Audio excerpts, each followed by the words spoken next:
desejar boa noite, seja bem-vindo. Estamos ao vivo. Estamos ao vivo, não somente aqui no Facebook, mas também estamos ao vivo aqui pelo meu canal no Instagram. Então, você que tem a dificuldade, né, ou a falta de mobilidade no Facebook, eu te convido também a compartilhar o nosso link, que está também sendo direcionado também automaticamente para a nossa live no Instagram também, onde estamos conversando a partir do Evangelho sobre reflexões saudáveis, objetivas, que nos fazem meditar e pensar. Hoje eu quero falar um pouco sobre esse livro que tocou muito ao meu coração, um título muito especial, do Harold Kushner, né? Dizendo quando tudo não é o bastante. Quando tudo não é o bastante. Observar a nossa vida, o nosso reflexo, as nossas conquistas, os aspectos que nós temos hoje alcançado, nos faz pensar até quando é bom receber, até quando é bom ganhar, quando é o momento de parar, quando é o momento de estagnar um pouco, de refletir sobre até onde caminhamos e prosseguimos. Quando tudo que você almejou e conquistou é suficiente. Talvez esse seja um dos pensamentos mais difíceis de colocarmos no coração, né? Eu gosto muito de canções brasileiras, né, e de artistas, né, de músicos brasileiros, né, e uma das bandas que eu mais cantei na adolescência, né, foi o Capital Inicial. Não sei se você tem a mesma idade que eu, ou talvez seja mais novo, né, talvez não tenha visto esse fenômeno do Capital Inicial, ou talvez você seja mais velho e talvez passou tão desapercebido, né, uma banda tão significativa para a minha juventude. E uma das músicas que mais me marcou na voz, né, do Dinho Ouro Preto foi aquela que eu sempre quero mais que ontem, eu sempre quero mais que hoje, eu sempre quero mais do que eu posso ter. Essa insatisfação no coração do poeta, né? Essa insatisfação que acontece não somente na vida de artistas, mas também na minha vida, que sempre está insaciável, sempre está querendo algo a mais, sempre está querendo lutar por coisas, por conquistas, por vitórias. Não existe espaço para derrota, não existe espaços para fracassos, né? Somente eu quero tudo, eu quero tudo, eu quero tudo, tudo, tudo. E nunca há, de fato, uma saciedade no coração do ser humano, no coração humano, que diga: para, tá bom, chega, você já conseguiu o suficiente. E aí, nessa angústia de sempre querer mais, nesse anseio de sempre desejar algo a mais, tudo não sacia, tudo não apazigua, tudo não traz conforto. Tudo que vivemos nos traz mais ansiedade, nos traz mais angústia, nos traz mais anseios, nos traz mais desejos, nos traz, e a gente fica nessa luta desenfreada e frenética, retroalimentando desejos e sonhos, sempre pensando e ansiando por coisas novas, e no fim, tudo não é o bastante. Quando tudo não é o bastante, quando tudo que nós procuramos e ansiamos não é o bastante, o que pode suprir o nosso coração? O que pode colocar paz no nosso coração? Eu gosto muito de escritores russos, e um deles, né, o Dostoiévski, que escreveu inúmeros livros marcantes, né? E um dos principais, Crime e Castigo, ele afirma algo muito interessante, que dentro do ser humano, dentro do ser existe um vazio tremendo que precisa e necessita ser saciado, precisa ser preenchido. Porque quando você coloca ainda tudo dentro desse buraco, ele, como um buraco negro, suga e não satisfaz esse anseio, essa necessidade. E nesse aspecto, a resposta que Dostoiévski fala é que o nosso anseio, o nosso desejo tem um tamanho, e esse tamanho é o tamanho de Deus. Cada vez mais que nós desejamos este saciar, quando nós queremos que o tudo seja suprido, percebemos que as coisas que estão, de fato, enraizadas, arraigadas em nosso coração, não é o bastante. É quando tudo não é o bastante, né? E a partir dessa lógica, eu fico me imaginando como é que nós satisfazemos, como nós ficamos saciados quando percebemos que tudo não é o bastante. Quando que nós conseguimos estar satisfeitos, saciados, plenos, completos, quando entendemos que o coração do ser humano nunca está satisfeito? Essa pergunta, ela não é nova, né? Essa pergunta, ela sempre norteou e sempre rondou o coração humano, sempre afligiu a humanidade de uma forma geral, sempre nos alcançou e nos trouxe, de fato, uma grande dúvida. Quando estarei saciado neste mundo? Quando perceberei que, de fato, o que eu tenho é o bastante? Quando que eu estarei, de fato, perante as minhas vitórias, as minhas conquistas e falarei, aqui está bom, aqui eu posso parar? E esta pergunta, ela é respondida pelo sábio Currelé, o sábio que se encontra em Eclesiastes, né? O sábio que escreve um livro de sabedoria no Antigo Testamento para aprender e reaprender sobre a filosofia e o cotidiano humano. Antes de mais nada, deixe-me dar aqui um oi para todos que estão me acompanhando também pelo Instagram. Que alegria vê-los também por aqui. Que Deus abençoe ricamente a vida de vocês. Estamos aqui simultaneamente, mas captando o maior número de pessoas para anunciar o bom evangelho e a boa palavra. E por isso eu quero te convidar a abrir a sua Bíblia em Eclesiastes 5, a partir do versículo 8. Eclesiastes 5, a partir do versículo 8. Me acompanhe nessa leitura. Não se surpreenda se em toda a terra você vir os pobres sofrendo opressão pelos poderosos, e a justiça e o direito sendo pervertidos. Cada oficial é subordinado a uma autoridade superior, e a justiça se perde em meio à burocracia. Até mesmo o rei tira para si o máximo proveito da terra. Quem ama o dinheiro nunca terá o suficiente. Quem ama a riqueza nunca se satisfará com o que ganha. Não faz sentido viver desse modo. Quanto mais você tem, mais pessoas aparecem. Portanto, de que serve a riqueza senão para vê-la escapar por entre os dedos? Essa lógica e esse pensamento do sábio, né, é muito proveitosa, é muito válida, porque observamos aqui uma profunda sabedoria sendo anunciada aqui na palavra de Deus. A começar por um aspecto no qual ele nos provoca a pensar, né? Não se surpreenda se em toda a terra você vir os pobres sofrendo opressão. A gente tem reparado agora, principalmente nesses últimos governos, e agora, atualmente, de 2022, 2023, nessa polarização, nessas críticas, nessa massificação de opinião, de posicionamento, de angústias, de gostos e contragostos surgindo nesse momento, né? A resposta que muitos tiveram para colocar talvez até um novo governo seja: precisamos que alguém esteja atento à dor e à necessidade do pobre. Precisamos que as pessoas voltem a ter uma relevância e uma voz, e mais, uma audição à democracia brasileira. Precisamos estar sensíveis e precisamos eleger alguém que seja sensível à opressão dos poderosos, para que voltemos a ter justiça, para que voltemos a ter o direito, para que ele não seja pervertido. O discurso e a máxima que encontramos hoje no Brasil de uma forma geral, e não somente no Brasil, mas também voltando um pouco atrás, também há 2 anos atrás, aqui pensando um pouco também no Capitólio, nos Estados Unidos, nessa troca de presidenciáveis, nessa realidade crítica de novas ações e de novos posicionamentos políticos, novos governos sendo implantados.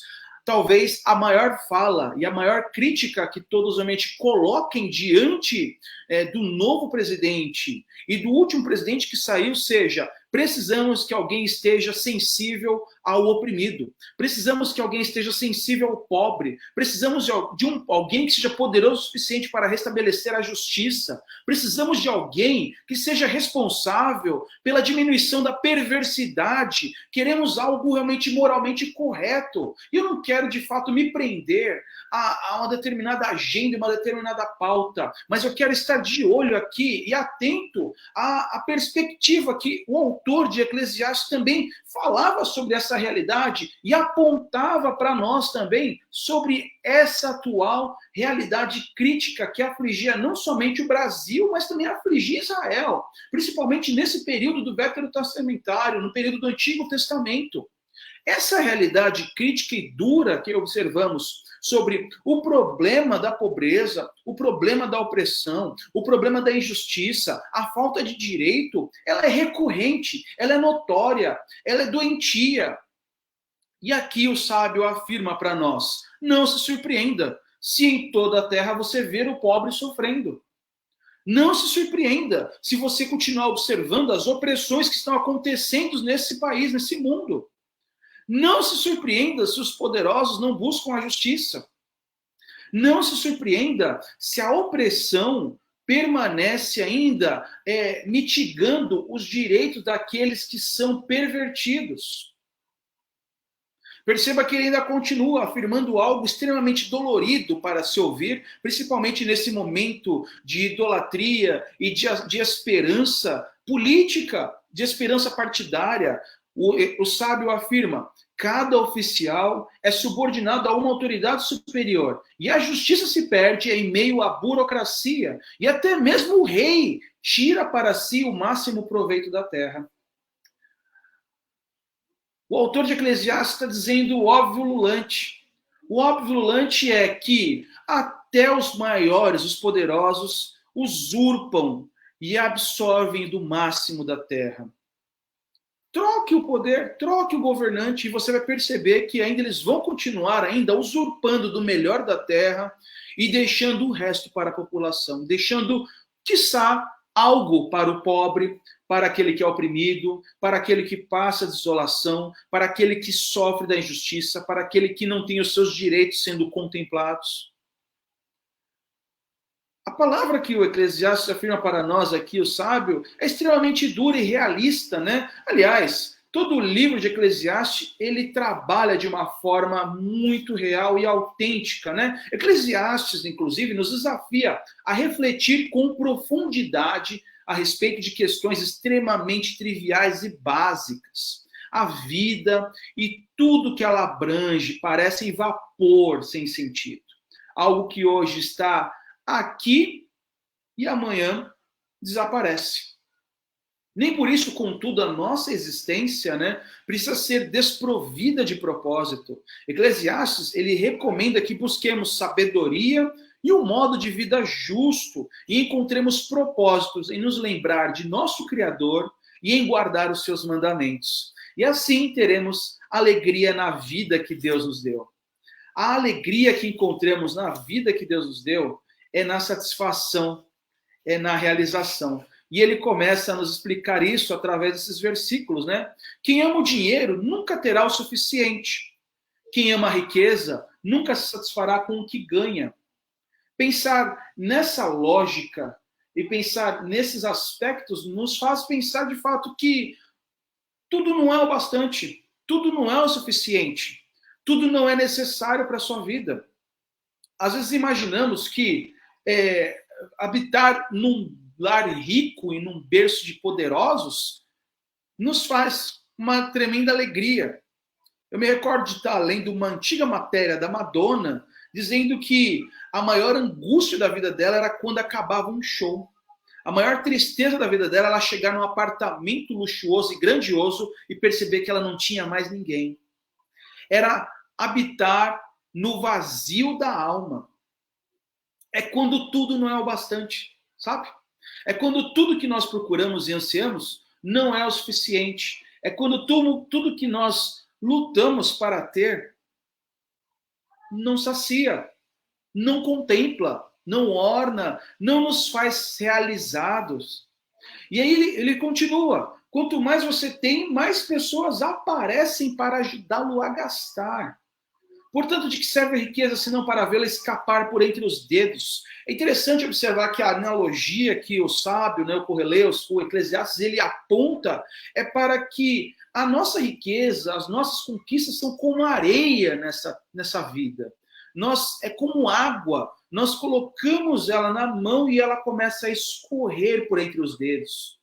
De uma forma inusitada, nós começamos a perder tudo aquilo que nós conquistamos. De que adianta? De que adianta nós lutarmos tanto, nós trocarmos a presença da família, trocarmos a presença de um bem-estar, como estar na igreja, de estar adorando a Deus, para começar a recolher tudo que nós conquistamos e perdermos entre as mãos, perdermos entre as nossas lutas. Ele continua dizendo: quem trabalha com dedicação dorme bem, quer coma pouco, quer muito. As muitas riquezas, porém, não deixam o rico dormir. A alegria e o segredo para a satisfação plena, segundo o autor de Eclesiastes, é ser grato à sua realidade. É ser grato ao que de fato você tem, não ao que de fato você vai conquistar. É ser grato ao bem-estar que você hoje contempla no seu presente. É parar de ansiar o futuro e começar a agradecer pelo seu hoje. A agradecer por aquilo que de fato Deus te abençoou e já te deu. Talvez hoje, na sua realidade, a insatisfação que ronda o seu coração, esse anseio por querer mais, por tudo que você deseja, por tudo que você sonha, por tudo que você almeja, de fato não seja tão bom quanto você anseia e você quer. A sabedoria incutida nas escrituras nos provam que não existe melhor presente do que o hoje. Não existe melhor presente do que o presente. Não existe melhor presente do que respirar o hoje e ser extremamente grato. Se você hoje está num emprego no qual não é bom, agradeça a Deus. Aprenda a ser grato à sua realidade perene, no qual você pisa hoje no chão da terra. Agradeça, porque quem trabalha com dedicação dorme bem. E quer coma pouco, quer muito, ele dorme bem. E na sabedoria hebraica, na sabedoria judaica, quem dorme bem de fato é aquele que está confiante e tranquilo na mão de Deus. Diferentemente daquele que anseia por muito, porque tudo não é o bastante, não dorme, não descansa, não cochila.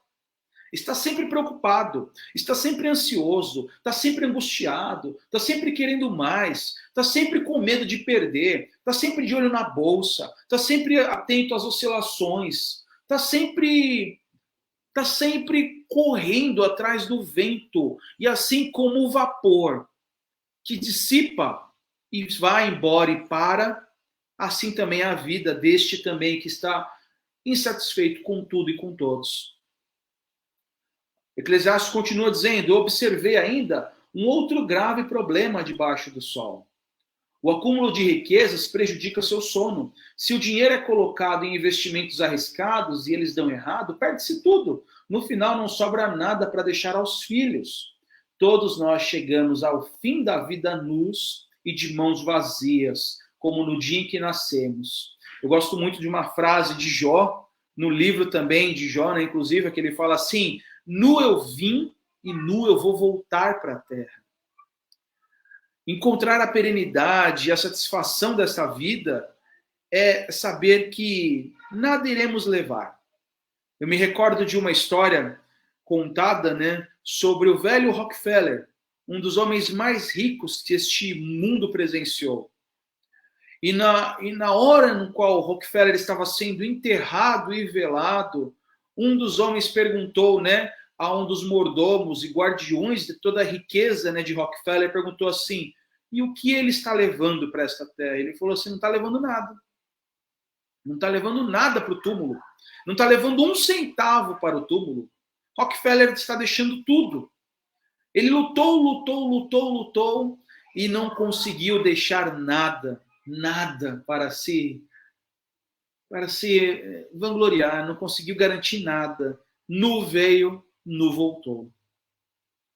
Da mesma forma, esse também é um grande mal. As pessoas vão embora deste mundo como vieram. Todo o seu esforço é inútil, como trabalhar para o vento. Passam a vida sobre uma nuvem escura de frustração, doença, indignação. E ainda assim, observei pelo menos uma coisa positiva. É bom que as pessoas comam, bebam e desfrutem dos resultados de seu trabalho debaixo do sol durante a vida curta que Deus lhe dá e aceitem a parte que lhes cabe. Aprenda a viver um coração grato. Aprenda a ter na sua vida o fenômeno da gratidão, o fenômeno da boa vida, da graça, da satisfação, da felicidade em simplesmente existir. O segredo para conseguirmos nos saciar é parar de achar que tudo vai nos saciar e trazer felicidade. A felicidade, ela tem nome e ela é Jesus Cristo. A felicidade, ela sacia a nossa vida a partir das nossas realizações no hoje e no agora. O sábio afirma que não há maior alegria do que chegar em casa e agradecer por mais um dia. Agradecer por mais um momento, um fôlego de respirar. Já respirou hoje e agradeceu a Deus? Falando assim, obrigado, Deus, pois eu sei que, mesmo eu não tendo nada, contigo eu tenho tudo. Obrigado, Deus, pois, mesmo diante das dificuldades, eu venci não pelas minhas forças, mas porque o Senhor esteve comigo. Obrigado, Deus, porque por mais que eu andasse pelo vale da sombra da morte, eu não temi mal algum, porque o Senhor caminhou à minha frente. Obrigado, Deus, porque a tua bondade e a tua misericórdia me perseguem. Obrigado, Deus, porque hoje eu desfruto dos resultados, porque o Senhor me concedeu o melhor. Não existe coisa mais abençoada do que ter um coração grato, meu irmão, minha irmã. Quão difícil é trabalhar com gente amargurada, sabe? Tem vezes que eu fico sentado e observando pessoas no meu trabalho, pessoas que às vezes lutam e estão de fato insatisfeitas com tudo, ou não conseguiram, não conquistaram algo. Aprenda a ser grato com isso que você tem hoje nas mãos. Pode ser pouco, que seja, mas foi o que Deus te concedeu. E nisso existe sabedoria, e nisso existe gratidão, e nisso existe plenitude, e nisso existe o bastante. Quando nós somos gratos e percebemos que o melhor que Deus nos concedeu para o hoje é o suficiente para a nossa vida, nós aprendemos a receber uma das maiores belezas da vida. A riqueza de Deus se encontra no seu presente. Não se encontra no seu amanhã, não se encontra no passado que você enfrentou e viveu, mas se encontra naquilo que você hoje desfruta. Também é bom receber de Deus riqueza e boa saúde, para aproveitá-la, alegrar-se com o seu trabalho e aceitar a parte que lhe cabe na vida, que são, sem dúvida, presentes de Deus. Você fica procurando e tentando, ansiando, né? E buscando um presente de Deus.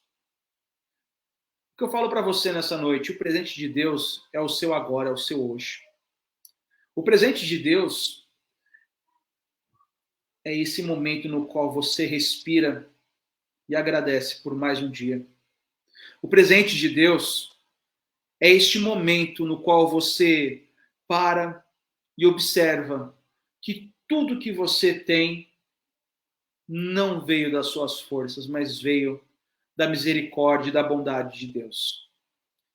Reconhecer que isso é o bastante é o maior milagre nessa terra. Reconhecer que isso é o bastante é o que nos desintoxica deste vício e desta realidade tóxica que São Paulo tem.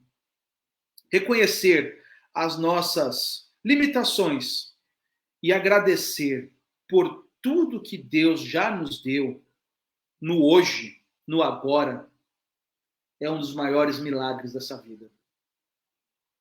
Aprenda a ser grato.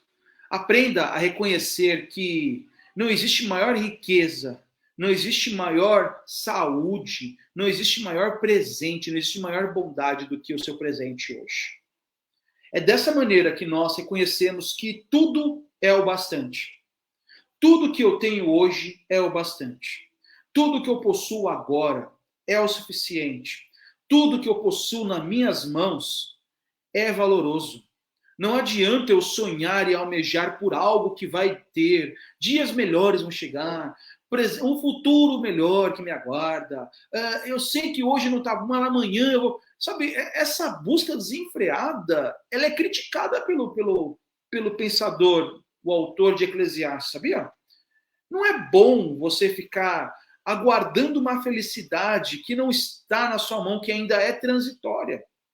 O que é bom é, de fato, você enxergar o seu hoje e agradecer, porque, de fato, não há maior presente que o presente.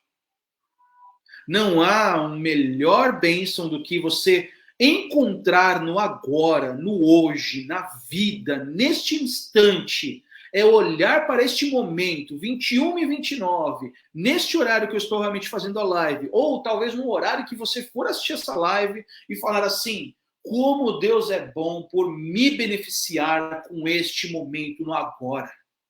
Não existe melhor presente do que reconhecer a bondade de Deus e perceber que isto sim é o bastante no hoje. Isto sim é o bastante no agora. Isso sim é o suficiente para este momento. É reconhecer que Deus é bom, o tempo todo Deus é bom. É reconhecer que o que Ele nos oferece, o que Ele nos fornece, por mais que seja insatisfatório para os nossos corações, é bom, perfeito e agradável, porque Deus melhor do que eu me conhece. Deus melhor do que eu sabe o que eu preciso. Deus melhor do que eu reconhece as minhas limitações e mais, Ele sabe que eu não poderei administrar melhor aquilo do qual eu anseio, porque eu ainda não estou preparado. Reconhecer o que hoje é o melhor momento da minha vida é um milagre. É o segredo para uma vida digna. É o segredo para uma vida em qualidade. Porque Deus me conhece melhor do que eu mesmo. Porque Deus me conhece muito melhor do que o meu coração julga saber. Porque Deus te conhece muito melhor do que o teu intelecto, do que a tua mentalidade, do que a tua análise costuma ter. Reconheça que Deus, Ele tem te propiciado melhor. E aí você estará pronto para reconhecer que tudo que você possui, tudo que você tem é o bastante, é o suficiente, é o necessário, é o ponto final para a sua vida. E o amanhã é bênção de Deus, é presente, é vida, é glória, é bondade. Por isso, aprenda a viver o melhor de Deus. O galardão de Deus na nossa vida hoje é esse. É reconhecer que o que Deus te forneceu, o que Deus te fornece agora, nesse instante, nesse momento, é o melhor. Que Deus te abençoe. Que Deus te faça enxergar melhor esta vida. De uma forma muito mais grata, de uma forma muito mais digna. Reconhecendo que essa é a maior riqueza para entender que tudo é o bastante. Tudo é o bastante como? Quando eu olho para o meu presente e entendo que é um bom presente de Deus. Que Deus te abençoe ricamente. Estarei deixando aqui, neste momento final, após a oração, alguns recados especiais para que você se programe para estar conosco na nossa igreja, Igreja Batista em Vila Primavera. Que Deus te abençoe ricamente E a você que está aqui na minha live no Instagram também, que Deus te abençoe. Estarei aqui, então, semana que vem, nesse mesmo horário, nesse mesmo momento, ao vivo, para conversarmos um pouco sobre espiritualidade, fé e uma vida que traz paz. Até mais, gente. Que Deus abençoe ricamente a sua vida.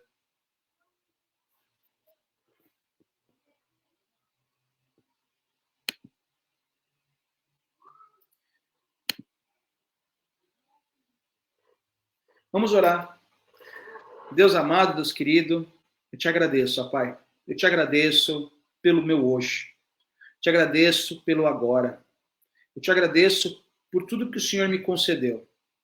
Te agradeço pelo momento que eu tenho hoje em vida. Por mais que dias passaram-se, ou que dias que virão, sejam incertos para o meu coração, me ensina, ó Pai, a ser grato com o hoje, a ser grato com o presente, reconhecer que o presente é o melhor presente. Pai amado, eu te agradeço, ó Pai, por este momento de live, por este tempo no qual nos reunimos em convergência a adorar no mesmo propósito, na mesma oração. Pai amado, obrigado, Jesus. Ensina-nos, ó Pai, a reconhecer que o nosso presente é o melhor. Ensina-nos, ó Pai, a reconhecer que tudo que nós estamos vivendo hoje é o melhor. Não há um futuro grandioso, não há um projeto grandioso, não há um propósito grandioso. Não, Pai, o hoje é o suficiente para nós. O hoje, o agora é bom, é perfeito e agradável. Obrigado, meu Deus. Obrigado, ó Pai querido, por nos mostrar que o hoje, por mais imperfeito que seja, por mais agridoce que seja, reserva-nos um momento também de gratidão. Pai amado, eu te agradeço. Eu te agradeço por tudo no santo nome de Jesus. Amém. Amém. Que Deus te abençoe, meu irmão e minha irmã. Estamos aqui reunidos, então, como igrejas e nos vemos no domingo, então, hein? A você, te vejo, então, aí no próximo domingo, às 18h30, em nossa Igreja Batista em Vila Primavera. Que Deus te abençoe, um beijo no coração.